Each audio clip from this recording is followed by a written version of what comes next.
Welcome back to the channel. Today we're going to talk about self-care and self-love and what it actually looks like, because I feel like growing up especially, I had a very skewed conception of what self-love and self-care actually looked like. And then when I started going to therapy and I got out into the adult world, I was like, what? Mind blown. It's crazy. This is actually how you're supposed to take care of yourself. Insane. Mind you, I grew up in a household where mental health was not a thing. It was a hoax. Didn't exist. So that was an interesting realization. Starting therapy, learning how to actually care for said mental health that actually does exist. Okay, so number one most important thing with self-care and self-love that I've learned is actually taking rest, actually allowing your body to rest and recuperate. And I think a lot of people say that they do this and they really don't. Like, I know personally in my undergrad, I was like, oh yeah, I rest all the time. I'm the queen of rest. I take such good care of my mental and physical health. And yet I would be pulling all-nighters all the time. Like, no, it doesn't work. And so rest can look like different things to everyone, especially depending on what your body needs. Like, rest can look like sleep, obviously, taking a nap or just going to bed earlier, getting more hours of sleep in the night, taking breaks from working. It can look like a whole lot of things. That can look like going for a walk in between the middle of working on a big assignment. Can mean going for a lap around the office to stretch your legs. It can mean going and making a tea or, you know, any other kind of drink to just get your head, your mind, your focus off of whatever assignment it is that you're burdened with doing. I love taking a little moment to have some TV time in between like a school assignment.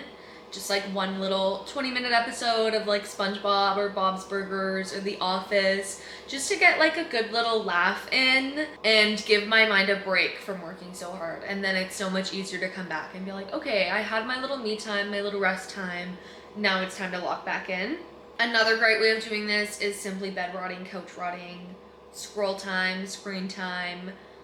I know, you know, screen time is normally not the first thing that comes to mind when you think of self-care and mental health, but like in moderation. When your For You page, when the algorithm is hitting, some days it makes sense to keep scrolling because you're just getting a good laugh out of the content that's popping up. Other times I want to kill myself when I open my social media apps because the content that's on my algorithm for that day is just, it seems to be a loop of like, you're not good enough, you're not doing enough, you're not pretty enough, you're not smart enough.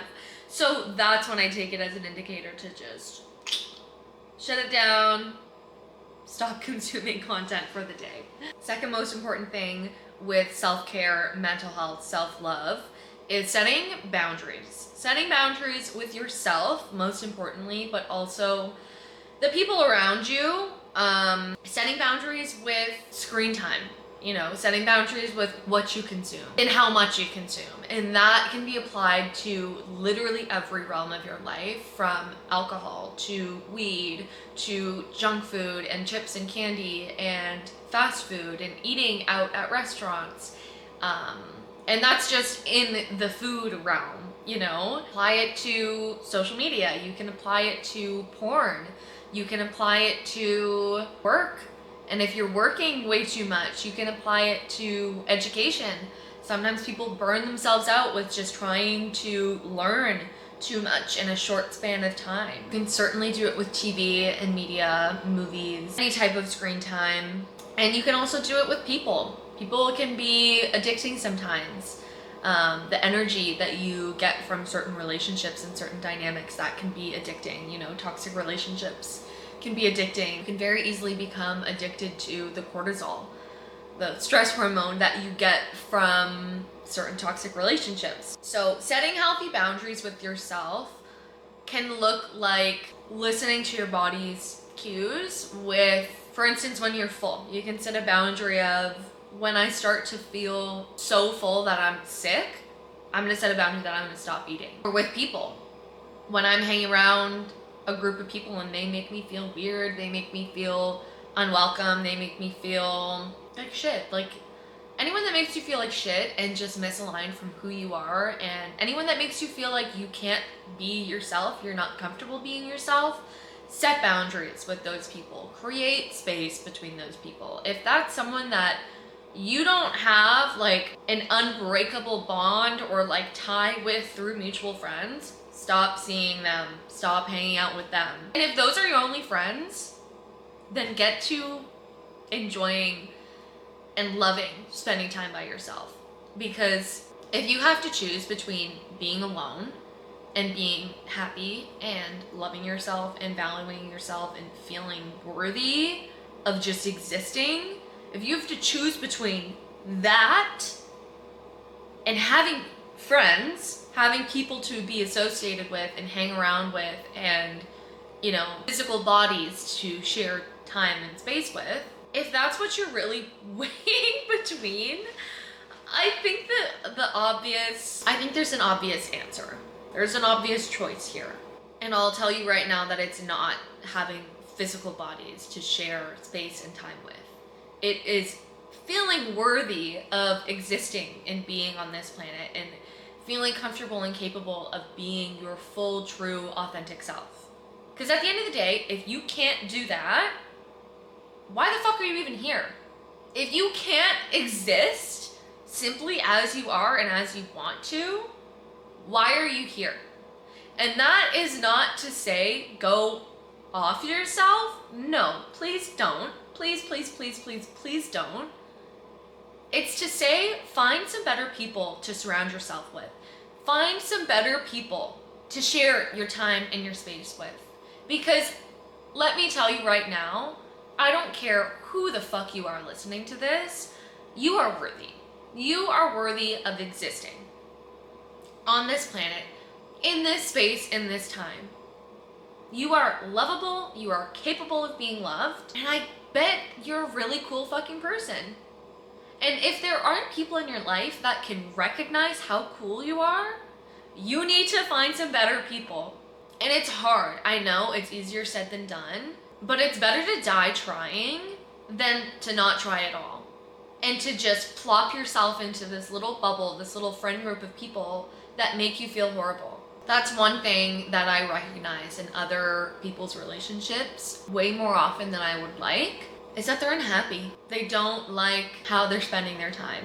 They don't like who they're spending their time with. And most importantly, they don't like themselves. And I think that's why they choose to surround themselves with other insecure people who also don't like themselves. And then it's just a shitstorm of a bunch of people who hate themselves and hate their lives and hate each other. And it's just a shitstorm of hate. And like, if that's what you want to be contributing to in this world, don't.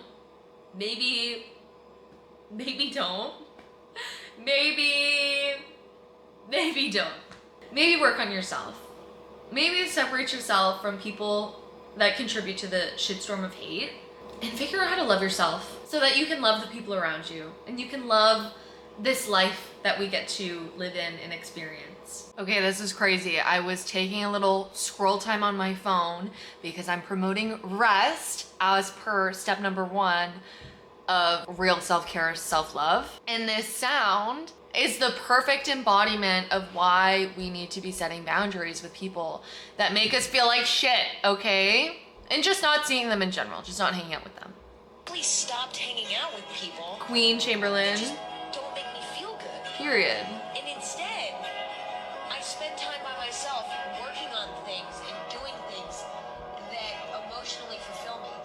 I simply Emphasis on spending time on things that emotionally fulfill you. Mic drop.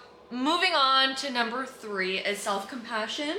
Another thing that you need to master if you want to learn how to love yourself and care for yourself fully, wholly, truly.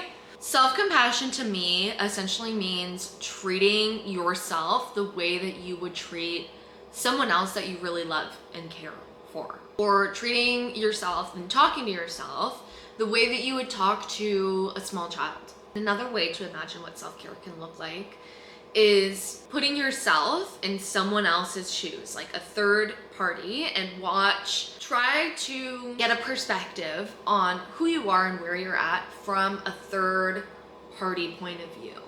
So, for instance, one of the things my therapist always does when I'm like, oh, I have such a hard time feeling proud of myself, and I feel like I'm not doing enough, and I feel like, this just isn't enough. Just anytime that I'm like harping on myself and feeling like I'm not doing enough and I'm just being an absolute shit to myself, she's always like, hey, but bring it back into perspective. Look at what you're dealing with, Like, look at the context and what else you have going on.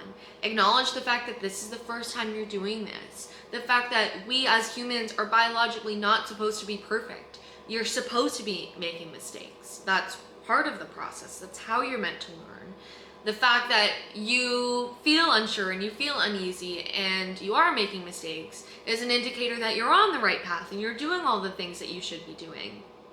And so just kind of taking stock of all the things that you have going on at the moment and acknowledging that those aren't exclusive factors isolated outside of whatever it is that you're struggling with. Like if you're feeling really overwhelmed by an assignment, it's probably because, you're not super confident in the material, or you had a lot of shit going on. Oh my God. Excuse me. Like maybe you had a lot of shit going on during the term and you just didn't absorb the content. You needed to work a little harder. You didn't know how to do your notes, so you're still figuring that out. Like there's so many factors that go into the way that this life plays out, and I think it's really easy for us as a society, as a collective, to put these horse blinders on and be like, nope, I'm not gonna look at any other factors outside of this one problem that I'm experiencing. Like the fact that I got a C or a D on this assignment. And you forget the fact that you're only human and you tried your best and you worked really hard, and the marking scale is arbitrary and it has nothing to say. It has no bearing on your capabilities to succeed in whatever it is that you want to do. No bearing on your capabilities in the real world for the most part. But it just goes to show that like you can't narrow in on one thing and beat yourself up over it without taking stock of everything else that is going on, because I think that can very quickly lead to burnout. It's really easy to put those horse blinders on and be a workaholic and have no boundaries and say that all the work that you're doing is in the name of self-love and self-care because you're working towards a goal, something that you want to achieve, something that in the end is for your personal fulfillment. But the means in which you go about to achieve that goal isn't one that's rooted in self-care and self-love and self-compassion. Because if it was, you wouldn't be overworking yourself and you wouldn't be burning out. When you're going through the process of learning how to love yourself and learning how to care for yourself, please note that practicing self-compassion is really hard. It's a constant, continuous thing that you need to work on. And it's also probably the number one most important pieces with self-care and self-love. Like so much so that was literally the only thing my therapist talked about in our entire consultation. And still, every appointment, it is somehow in one way or another brought back to having compassion for myself and realizing that I'm doing my best, and that's the best that I can do, and that's really all I can do.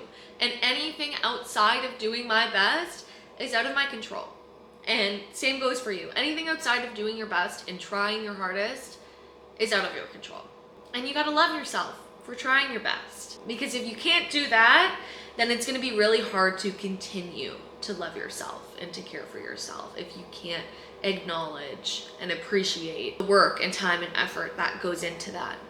I just heated up my decaf coffee from this morning because I'm getting so sleepy filming this. And I hope that it doesn't backfire. It's like 8 o'clock right now. I don't really want to be up all night, but I mean, if I am. Okay, we have 3 more pieces, 3 more tips, notes left on the real self-care, self-love checklist. Next is listening to your body. This can go back into setting boundaries and ties also in with getting rest. But listening to your body, it's something that comes with time, something that I'm still working on. But the more aware of it that you are, the more consistent you are with it, the more of a consistent awareness that it is of like scanning your body kind of for cues, physical cues for what you need. And if you're not on the lookout for these cues, it's kind of hard to know and respond to them, because I feel like it can be different for everyone. And so the biggest cue for me in terms of taking a break and taking just a rest from homework is when I start to get like really anxious and jittery and I can't sit still and I'm just fidgeting and like sitting up and sitting down and rearranging my legs and focusing on things around me, and it's just not really productive. That's kind of a signal like, okay, I should probably go for a walk. I should probably take a break from doing this work. And another thing is like with people, when you notice that you're getting really triggered or you're feeling really uncomfortable, or like if your blood pressure starts to rise and you start to get really flushed and really hot, and you know, if you start to sweat, those are cues from your body that like maybe you need to take some deep breaths. Maybe you need to go outside and get some fresh air. Maybe you need to change the topic. Maybe you need to, you know, take some separation from the people you're hanging out with. Maybe you need to go home. Another one is like if you're sore post-workout, maybe don't go to the gym the next day and prioritize doing stretching or yoga. I feel like a lot of injuries can result from not listening to your body's cues. Not only physical injuries like with weightlifting and going to the gym, working out and stuff, but also emotional and psychological injuries where your body's giving you cues that a place isn't safe for you and you need to leave, you need to get out, you need to separate yourself from a certain person or certain people, and you don't listen to those cues and you keep yourself in that environment, it gets really hard to recognize those cues, because that then just becomes your homeostasis and you have nothing to like compare it to. And this can be really hard if like the homeostasis, the home in which you grew up in was toxic, was chaotic and unfair and dysregulated. You grew up in that environment where your system was always dysregulated, then it's hard to kind of know that you should be looking for something where your body's regulated. And then your body's cues kind of get all mixed up, because what you know to be familiar and right and what you associate with home and love isn't objectively necessarily so. So then your body's cues can be fucked up from that. And then that's stuff that you just have to heal with working with a therapist, with doing shadow work. Like that's mommy issues, daddy issues, shit that I can't help you with. That's inner work you gotta do on your own. So yeah, number 3 is listening to your body, your body's cues. Number 4 is knowing when to spend money on yourself and not feel bad about it. And this is in here because I grew up with a parent who might be a little bit of TMI, but refused to buy underwear for herself and boasted herself on not buying underwear for herself, not buying t-shirts for herself, not buying any clothes.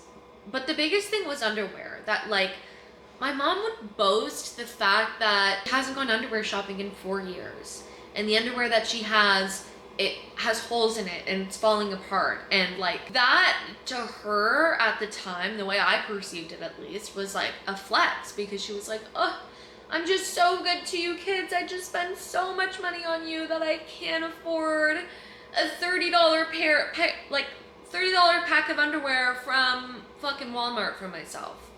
Cause like that was underwear that she was talking about at the time. It's not like it was nice Victoria's Secret underwear or anything. It was like literally a $30 pack of cotton underwear from Walmart. Nothing crazy. But growing up, that was my perception of like, that's what you have to do. Care for the people that you love, and to care for yourself, you have to sacrifice buying basic essentials for yourself. Like, no, no, no, no. Buy underwear. If you need new underwear, go buy underwear. Not buying underwear for yourself, new underwear when you need it, is gross. It's gross.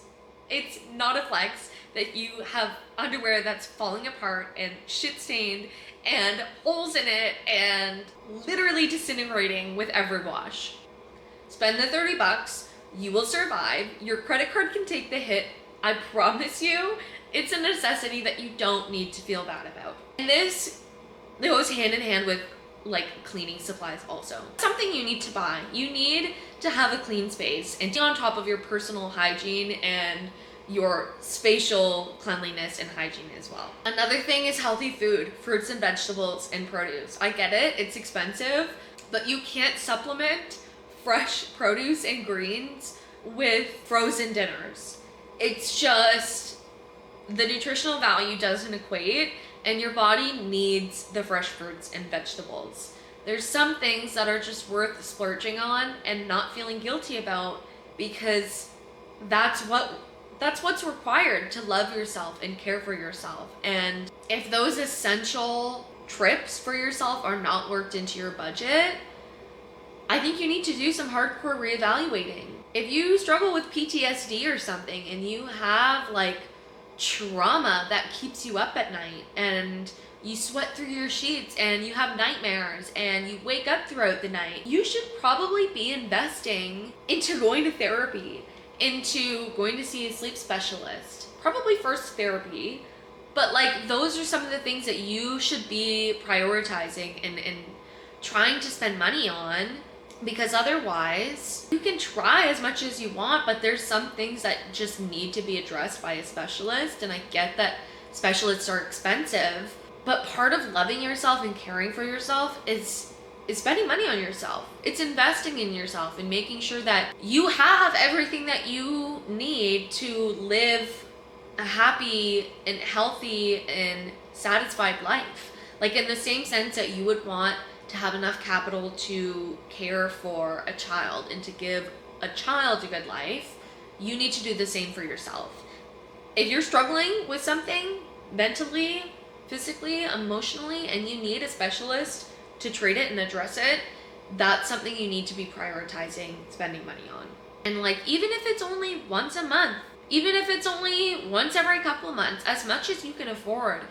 But once is better than nothing. If that's going to get you a little bit closer towards figuring out how to have self-compassion, towards addressing what it is that's keeping you up at night, towards working through the trauma that plagues you every single day, like, that investment, that hit to the credit card, that expense that you have to work to pay off, is worth it in the long run, because you're investing in yourself, in becoming a better person, and truly loving who you are and this life that you're blessed to live. It's like, you can't tell me that you love yourself, yet you refuse to spend money on yourself that needs to be spent for you to figure out how to be happy and to figure out how to live a satisfied life. Like, sometimes those things just go hand in hand.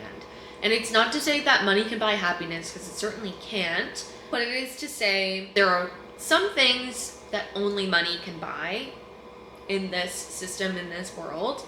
And some of those things just happen to be things that you can't do on your own, like going to therapy, or going to a massage therapist, or a chiropractor, or a physiotherapist, or a sleep specialist, anything like that. Okay, now, last thing on the list is kind of a catch-all. Don't kill me, as all these things are, but I think it deserved its own bullet point because of how much of a catch-all it is and how different it is for everyone. And it is this: taking care of your mind, body, and spirit, not neglecting one or all of them, taking care of them all in whatever way that looks like to you. And so I'll use an example here to give you some context of what I mean by this. So to me, you can't say you love yourself and you care for yourself and you practice self-love and self-care by going to the gym every day, yet you have body dysmorphia because of how much you mentally beat yourself up over your physical gains and how much you can eat and what you look like and how buff you are. Like, that's not self-love and that's not self-care. Sure, you look yoked. Sure, you're physically fit, but I would not want to spend a day upstairs in your mind. And I can only imagine what your emotional regulation systems are. So to give you a few examples of what taking care of your mind, body, and spirit can look like, this also goes hand in hand with listening to your body and listening to your body's cues, because that's pretty much the biggest part of taking care of your spirit, is like listening to your body's cues and then actually following them. Like, you're feeling really overwhelmed and really overstimulated, maybe take a break from screen time, maybe go out for a walk. That can address mind, body, spirit in and of itself. If you're feeling really curious about like literally anything in terms of spirituality, like religion, other religions, meditation, prayer, Hanukkah, like literally anything having to do with spirituality, space, quantum physics, like anything. Delve into that interest, explore it, listen to a podcast, get a book, an Audible book even, listen to one, watch YouTube videos on it, do some research online, read some articles about it. Allow that spiritual side of you to flourish and allow your guides to guide you in how that spiritual side of you needs to be cared for. In terms of the mind, if you're curious about a certain industry or a certain topic or a certain field, look into it, do research, watch videos, watch shows, talk to people in the field. Nurture that interest and care for and love that intellectual side of you by allowing yourself to explore that realm of knowledge and interest. And then body too, of course, work out, of course, be physically fit, of course, but listen to your body's cues in doing that. Maybe don't lift weights every single day. Maybe don't lift weights 7 days a week. Maybe don't run every single day. Maybe stretch before and after your runs. Maybe do some muscle rolling. Maybe go on a walk one time. Maybe go on a hike. Mix some different things up in there so that you're not just isolating one piece of self-care and self-love and going so hard strung on it that you miss the whole point of what self-care and self-love really truly is, which is not pushing yourself past your limits. And it's not feeling like you need to do more to be enough. It's feeling as though you already are enough and that you don't have to do anything else or anything more to be enough and to feel as though you're enough and to be treated as though you're enough. That's what self-care and self-love truly is. Feeling as though you're enough and acting every single day in every single way as though you're enough. If you're doing something in pursuit of self-care, self-love, ask yourself, do I feel as though I'm enough in pursuit of doing this? Is this conducive to me feeling as though I'm enough? Or is it restricting me from getting to that point? Those are just a few things that I find to be really helpful with deciphering what really is and isn't self-care and self-love, because I've gotten really good at masking things to be self-care or self-love, and really it's just my OCD perfectionist tendencies going into overdrive and trying to find a creative way to allow me to keep working till burnout. So that's something that I've kind of noticed in my classmates as well in my 1L cohort. So I figured it was something that could probably be of benefit to a lot of other people. So yeah, hence the video. Well, that's it. That's all. Thank you so much for watching. I love you so much. Kisses. Bye.